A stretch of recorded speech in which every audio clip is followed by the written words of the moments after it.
오늘 말씀은 변화, 차이의 반복이라는 제목으로 고린도전서 11장 1절 그리고 로마서 12장 2절 말씀을 가지고 함께 말씀을 나누고자 합니다.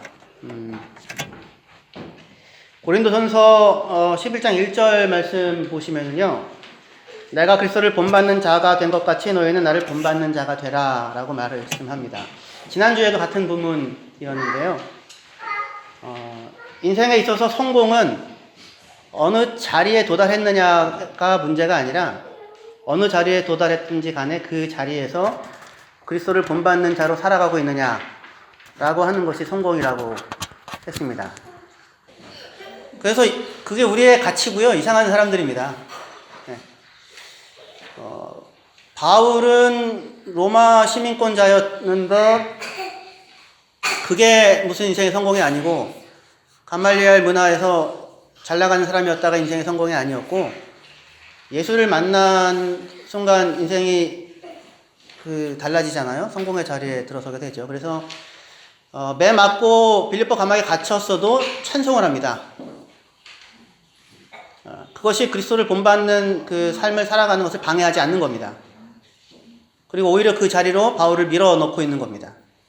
때로는 성공이, 예기치 못한 기쁨이, 때로는 막막함과 답답함이, 생각지 못한 어려움이 그 자체가 성공과 실패의 내용이 아니라 그 속에서 그리스도를 본받는 자로 서서 살고 있느냐가 가장 중요한 부분이었습니다. 그런데 그때 바울이 예수를 본받는 자로 살았듯이 우리는 우리의 자리에서 예수를 본받는 자로 살아야 하는 답을 나 스스로가 내야 한다 라고 그렇게 얘기를 했었습니다. 그래서 벌써 여기까지 나와 있네요. 예. 본받는다고 할 때 우리가 예수를 본받는다고 하잖아요. 그러면 여러분들 생각하는 예수를 본받는다는 것에 대한 이미지가 뭐예요?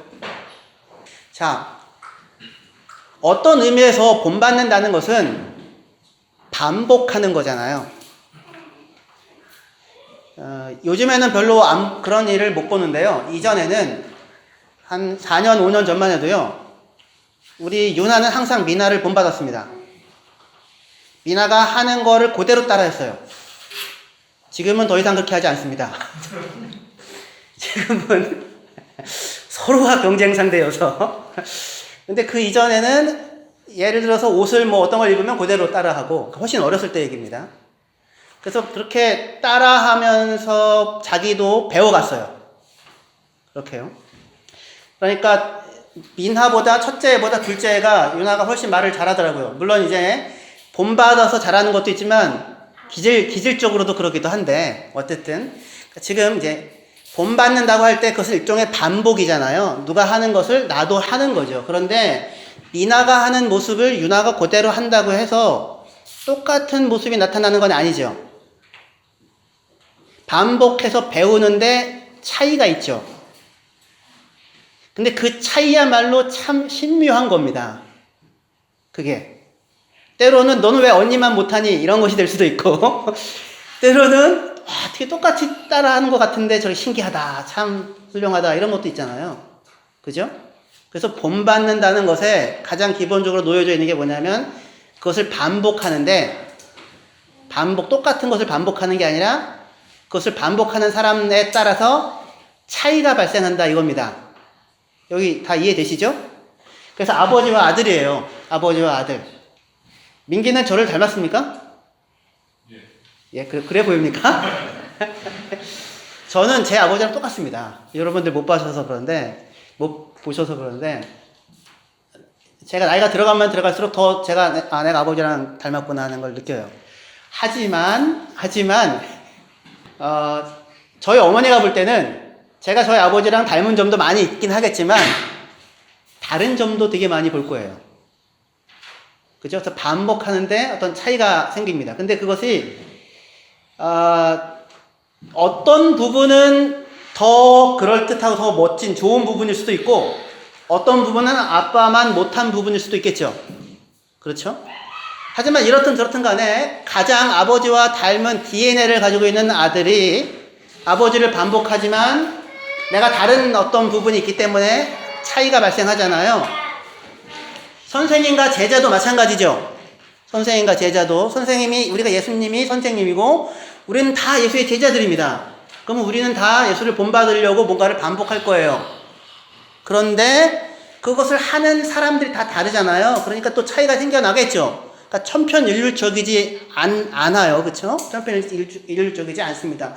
누구는 예수님의 어떠한 모습에 꽂히는 제자가 있고 어떤 사람은 예수님의 또 다른 모습에 꽂히는 제자가 있을 수도 있겠죠.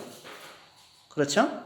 그래서 지금 제가 얘기하고 싶은 건 뭐냐면 예수님이 모델을 잘 물론 확인해야 한다. 이거 중요하긴 하지만 그것을 반복하는 닮아가려고 하는 내 대답은 무엇이냐예요. 그 차이를 만들어낸 내 대답은 무엇이냐. 그래서 아브라함과 이삭과 야곱이 다 나름 하나님께 순종합니다. 그죠? 아브라함은 100세 때 얻은 아들을 바치라고 할 때 그것을 그냥 내어놓는 순종을 하잖아요. 이삭의 순종은요? 아버지가 자기를 죽이려고 하는데 가만히 있는 순종을 하죠. 어려서부터 그 일을 합니다. 야곱이 만약에 그런 사람이었다면 야곱은 아마 아빠 손을 확 잡았을 겁니다. 뭐 하는 거야? 이렇게 했을 겁니다. 야곱은 그러지 않았어요. 야곱은 나중에 거의 100세 정도 97세 때 돌아오거든요. 그때 어떤 사람과 씨름하면서 환도뼈가 위골되고 비로소 저는 도둑놈 사기꾼 맞습니다. 이렇게 이제 자기 고백을 하고는 이스라엘이라는 이름을 얻게 되잖아요. 그리고 이제 순종이 다리를 저는 사람으로서 순종이 시작된다고요. 다리를 저는 사람으로서 비로소 순종이 시작이 되는 거죠. 이삭은 청소년기 때 이미 순종을 하였는데 그렇다고 그 인생이 부러운 인생은 또 아닌 것도 같아요. 파란만장하지 않잖아요. 그렇다고 해서 야곱 같은 파란만장한 인생을 살고 싶다는 얘기는 아닙니다. 그러면 이제 문제는 그거죠. 각자에게 다르잖아요. 바울의 순종이 다르고 베드로의 순종이 다르다고요. 그거는 아마 기질도 있고 교육 정도에 따라서도 다를 거고 부모가 누구냐에 따라서도 다를 거예요. 여러 가지 조건이 있겠죠.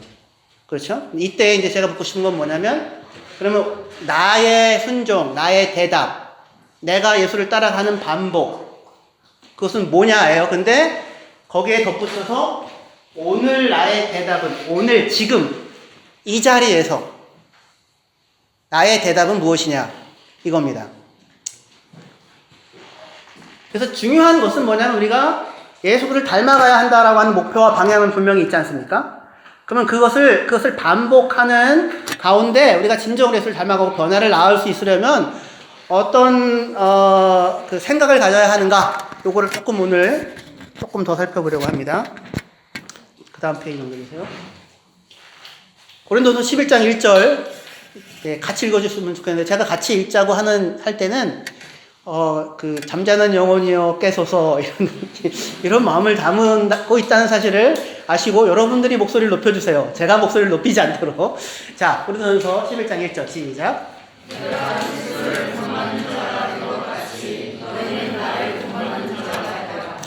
본받는 자가 되라고 얘기하는데 이것을 로마서 12장 2절은 이렇게 얘기합니다. 같이 읽게요. 시작. 너희는 이 세대를 본받지 말고 오직 마음을 새롭게 함으로 변화를 받아 하나님의 선하시고 기뻐하시고 온전하신 뜻이 무엇인지 분별하도록 하라. 그리스도를 본받는 자가 된다고 하는데 한편 그리스도를 본받는다는 말은 이 세대를 본받지 않는 것과 같이 간대요. 그죠? 이 세대를 본받으면서 그리스도를 본받을 수는 없겠죠. 근데 그리스도를 본받는다는 것은 하나님의 선하신 뜻을 따라 살아간다는 것일 테오인데 그거는 이 세대를 본받지 않는다라는 것과 같이 지금 가는 거예요. 우리는 어디에 있어요? 이 세대에 있어요? 왜 이 세대라고 했다가 아니라고 했다가 도대체 어디쯤에 있습니까? 도대체 여러분들은 어디쯤에 있나요? 어디쯤에 있어야 어디로 가야 하는지가 되지 않겠습니까? 한편으로는 이 세대라고 하는 이 세대의 본이 우리 안에 많이 있죠. 또 한편으로는 그리스도를 본받는다라고 하는 그런 이야기들도 나는 죽고 예수를 한다든가 원수를 사랑하라든가 여러 가지가 또 있지 않겠습니까? 그렇죠. 우리 그 안에 섞여져 있을 거예요. 근데 두 가지 작업이 필요한 거죠. 한편은 이 세대를 본받는 것을 끊어버려야 하는 것과 예수를 본받아서 걸어나가야 하는 내 몸으로 걸어나가야 하는 것이 있어야 할 거예요. 그런데 그렇게 예수를 본받는다는 것은 그런 의미에서 이 세대 안에 그 본을 따라 살고 있기 때문에 하나님을 본받는다, 예수를 본받는다는 것은 내가 변화되어져야 한다라는 것일 거예요. 그죠? 달라져야 한다, 변화되어야 한다. 근데 이것을 성경에서는 그냥 변화라고 얘기하지 않고 변형이라고 얘기해요. 변형. 훨씬 더 뭔가 근원적인 변화, 바뀌어짐이 있어야만 하는 상황 가운데 우리가 놓여져 있다라는 거잖아요. 그렇죠? 변형되어지지 않고는 그대로는 반복해서 똑같은 일을, 이 세대의 일을 반복할 뿐이다. 그러니 변형이 일어나야 한다. 이런 것까지는 같이 가는 거예요. 자, 그런데 그 변형은 그 다음 페이지요. 변형은 하나 더 넘겨주세요. 아까도 얘기했지만 선생님이 있고 모델이 있지 않습니까? 우리가 되고 싶고 되기를 원하는 모델이 있잖아요. 그럼 그것을 나도 나로서 따라하고 반복하는 것인데, 하지만 차이를 만들어내지 않는 것은 반복되지 않는다. 반복은 차이의 반복이다. 무슨 말인지 이해되세요? 네, 무슨 말인지 전혀 이해가 안 되죠. 무슨 얘기냐면, 자, 보십시오. 지난주에도 여러분 이 자리에서 예배 드리셨죠? 예배가 반복되는 겁니까? 똑같은 예배를 똑같이 드리고 있나요? 아니죠. 하지만 예배를 반복하죠. 그런데 그 예배가 어떤 예배의 자리에는 내 인생을 다르게 만드는 예배의 순간이 있기도 했죠. 그죠? 그런데 요즘 여러분들의 예배는 어떻습니까? 예배를 반복하는데 그냥 반복하고 있지 않나요? 그러니까 똑같은 예배가 드려진다면 사실은 그건 반복이 아니에요. 그러니까 매번마다 예배가 반복되지만 예배를 드리러 오는 사람들이 달라져 있고 구성원도 다르고 여러 가지가 다르잖아요. 다른 어려움, 다른 부르짖음, 다른 소망을 가지고 나오지 않습니까? 그죠? 그래서 예배가 드려지는데 그 예배를 반복하지만 매번마다 사실은 생각해보면 이전의 예배와는 다른 예배를 드리고 있는 거예요. 그죠? 근데 다른 예배인데 다만 그게 이전과는 달라가 전부라면 그건 변화는 아니죠. 그죠? 반복이 의미가 있는 반복이려면 변화라고 할 수 있는 차이를 만들어내는 반복이어야 한다고요. 다시 얘기할게요. 자, 눌러주세요. 똑같은 연주가 있을 수 있습니까? 아까, 아니야. 저도 압니다. 10번쯤 10번 다 다릅니다. 그게 분위기와 음악성의 차이가 아니라 이상한 음과 뭐 이런 것과 더불어서 나타나는 매번마다 신선합니다. 근데 그러니까 이 반복, 이 차이를 변화라고 얘기하지는 않잖아요. 그죠? 똑같은 그림을 다시 그릴 수 있습니까? 분명히 다를 거예요. 온도, 습도 다 다르니까. 색감도 다르고 다 다르겠죠? 하지만 그렇다고 해서 이게 변화가 일어났다라고 얘기하지는 않죠. 똑같은 예배를 다시 드릴 수 없을 겁니다. 이전과는 뭐가 다르다고 해서 그거 자체가 변화라고 얘기할 수도 없잖아요. 그죠? 그래서 똑같은 예배를 반복하고 똑같은 것을 반복하지만 진정한 의미에서 차이를 만들어내지 않은 반복은 그건 그냥 아무것도 안 일어난 것과 동일한 거예요. 살아있지 않은 거죠. 그냥 사물이죠. 여기 나무가 있잖아요. 물론 나무도 한중한 안에 무슨 변화가 있을 수 있습니다만 의미 있는 변화가 일어난 건 아니잖아요. 그러니까 사물이죠. 근데 우리는 살아있잖아요. 그리고 한 주 전과 다른 모습으로 여기 와 있잖아요. 그죠? 그럼 뭔가 다른 변화가, 유의미한 변화가 일어나야지 살아있는 사람으로 뭔가 예배를 하든지 뭔가를 하고 있다고 얘기할 수 있을 거예요. 그래서 차이를 만들지 않는 반복은 진정한 의미의 반복이라고 할 수 없어요. 그러니까 누군가가 노래를, 우리 중근 형제가 멋지게 공연을 했습니다. 그래서 그걸 CD로 떴어요. 너무나도 아름다운 공연입니다. 그 다음에 다시 했는데 음이탈이 났어요. 차이가 생겼죠. 그래서 그걸 CD로 굽습니까? 그러지 않죠. 굉장히 강하게 수정하는데 아침에 내내 빵을 먹다가 내내 밥을 먹다가 오늘은 빵을 먹었어.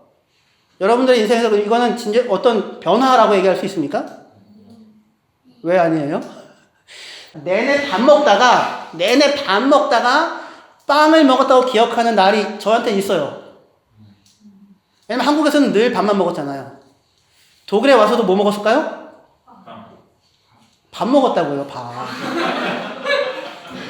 제일 처음에 독일에 도착한 첫날, 저 여기 그 집 아는 거 도와주고 했던 분이, 형님 독일 사람들은요, 검은빵 먹어요. 시큼한 검은빵이잖아요. 거기다가 물 많은 오이, 그리고 살라미 얹어가지고는 그걸 먹어야 된대요.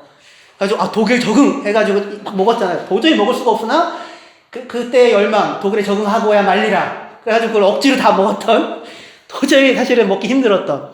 그리고 나서는 그다음부터 내내 독일 적응해가지고 내내 그 검은빵을 먹었을까요? 아닙니다. 빵으로 돌아갔죠. 밥으로 돌아갔죠.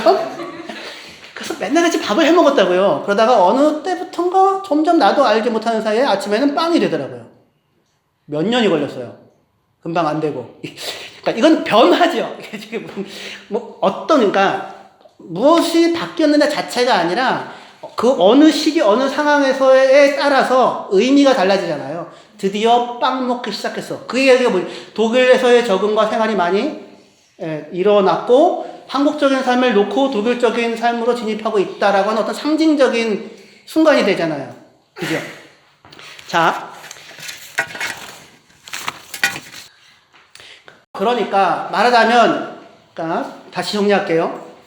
사람이 살아있으니까 똑같은 것을 반복할 때 차이가 생기지만 차이가 있다는 것 자체가 변화는 아니라는 거죠. 그러면 그 차이는 유의미한 차이여야 할 거예요. 근데 유의미한 차이라고 하는 것은 밥을 먹다가 빵을 먹게 됐느냐 자체가 만드는 게 아니라 어떤 맥락 속에서 그것이 이해될 때 유의미한 차이라고 하는 것들로 우리가 받아들여 줄 수 있게 되죠. 제가 예를 들어서 5년 전부터 만약에 빵을 먹기 시작했다고 칩시다. 그래서 스스로가 제가 대견했어요. 앞으로 난 빵만 먹어. 막 이런 식으로. 그때 이제 제가 빵을 먹기 시작했습니다. 지금도 제가 아침에 빵을 먹죠. 그러면 이건 저한테 의미 있는 사건입니까? 더 이상은 의미 있는 사건이 아니죠. 더 이상은 차이를 만드는 반복이 아니죠. 그죠? 그러니까 우리가 지금 여러분들은 다 그리스도인이 됐잖아요. 언젠가 어느 순간 정말로 이전과 이후가 다른 어떤 경험을 했을 겁니다. 은혜의 체험을 했을 거예요. 그 기간 동안에는 예배에 나와서 예배를 드리는 것만으로도 눈물이 나고 너무 감사하고 감격스러운 때도 있었을 거예요. 그죠?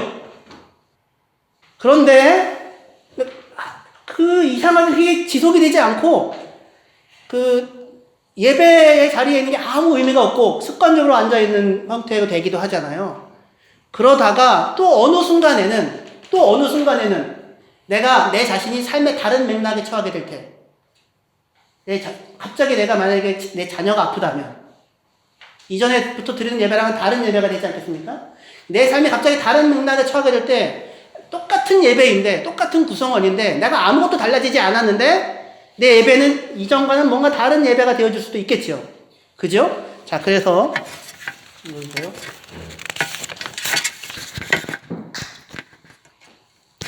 주여.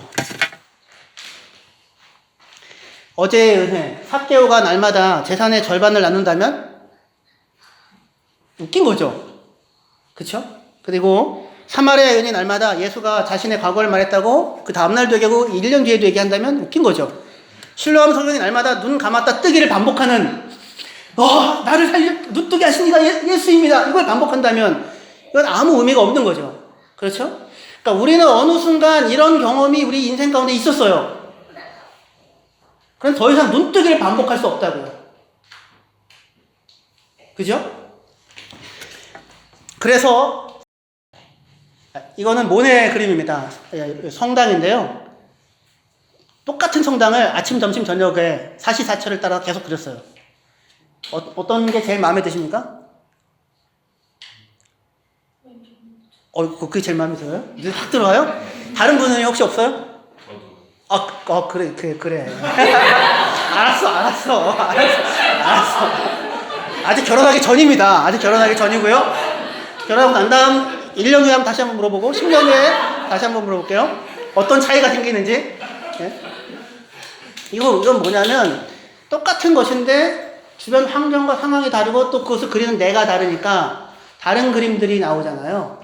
그렇죠? 그러니까 우리가 지금 이제 변화, 차이 이런 것들을 우리가 얘기를 지금 하려고 하는데 도대체 그런 차이의 반복 변형이라고 할 수 있는 어떻게 일어날 수 있는가 요거 얘기를 좀 하려고 하는 게 저희 마지막 이제 포인트입니다.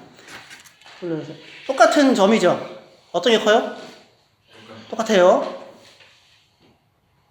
왼쪽 게 커요? 오른쪽 게 커요? 제희 맞나요? 미안해. 제인? 왼쪽 거 오른쪽 거 중에서 어떻게 커? 왼쪽 게 커 보이지, 그지? 네. 있는 그대로 사실을 좀 얘기하십시오. 여러분들은 뭐가 커 보입니까? 솔직히 얘기해서 이게 커 보이잖아요. 이게 안 커 보이면 그 사람이 정상이 아닙니다. 뭔가 이상한 거예요. 이거는 똑같을 거야, 막 이런. 근데 사실은 오른쪽 왼쪽은 똑같아요. 물리적으로는. 하지만 이게 더 커 보이죠. 이유는 뭐 때문입니까? 주변에 뭐가 있느냐, 무엇이 배치되어져 있느냐가 이것의 생각, 이것의 가치, 이것의 느낌, 이것이 무엇인지를 다르게 얘기를 해준다고요. 그러니까 이것 안에 뭐가 있느냐가 아니라 주변에 무엇이 배치되어 있느냐예요. 주변에 무엇이 배치되어 있느냐. 이건 넘어갈게요. 네. 이제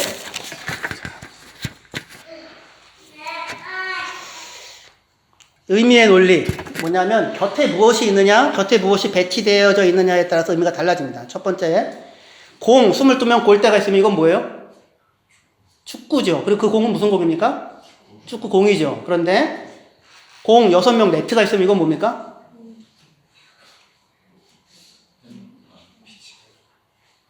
비치발리볼? 뭐 여러 가지 할 수 있겠네요. 저는 여러분들 맞아요. 다 각각 다를 수 있어요. 이것만으로는 저는 족구 공이잖아요. 그럼 이건 족구 공입니다. 그러면 이 공은 축구 공입니까? 족구 공입니까? 왜 축구 공이에요? 족구를 하고 있으면 족구 공이지. 그러니까 그게 아까 얘기했잖아요. 그 고정된 게 아니고 주위에 무엇이 배치되어져 있어서 어떤 작용을 하고 있느냐에 따라서 달라진다고요.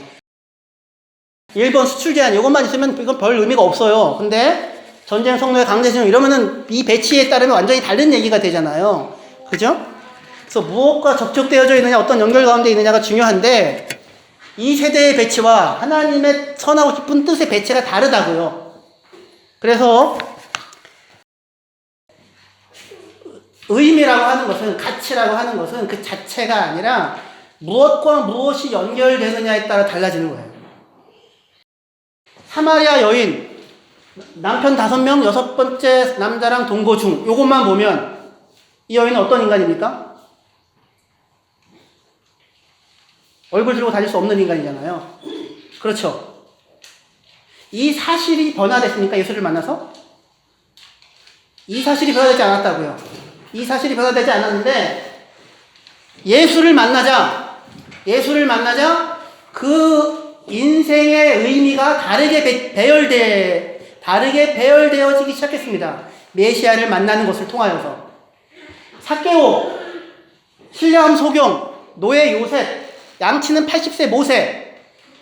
이것이 세상이 보는 그 사람이 누구냐에 대한, 가치 있는 사람이냐 어떤 사람이냐에 대한 세상의 이해예요. 그죠?